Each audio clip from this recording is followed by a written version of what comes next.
আরে আজান তো দিয়ে দিচ্ছে, আশেপাশে তো কোনো মসজিদও দেখছি না, আমি নামাজ পড়বো কোথায়? আচ্ছা দেখি সামনে যাই। আরে ওই তো একটা লোক দেখা যাচ্ছে, ওনাকে যেয়ে জিজ্ঞেস করি আশেপাশে কি কোথাও মসজিদ আছে, আমি নামাজটা পড়তাম। ভাই, আমাদের আশেপাশে তো কোথাও মসজিদ নাই, আপনি চাইলে এখানে নামাজটা পড়ে নিতে পারেন। আর আপনার ব্যাগের ভিতর কি? আর আপনি কে? একজন মসজিদের ইমাম। আর এই ব্যাগে তো অনেক টাকা আছে, এই টাকা আমি মসজিদে নিতে হবে। আচ্ছা হুজুর, আপনি চাইলে ব্যাগটা আমার কাছে দিয়ে এখানে নামাজটা পড়ে নিতে পারেন। ভাই তাহলে আপনি আমার ব্যাগটা রাখেন, আমি নামাজটা এখানে পড়ে নিই। আচ্ছা হুজুর, আপনি নামাজটা পড়ে নিন, আমি আপনার ব্যাগটা রাখছি।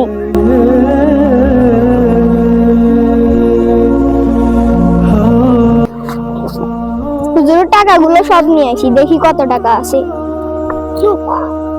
আরে পেটের ভিতরে সাপে আমার কামড় দিল। আরে ওই কি আমার টাকাগুলো নিয়ে চলে গেছে? না, ব্যাগটা তো রেখে গেছে।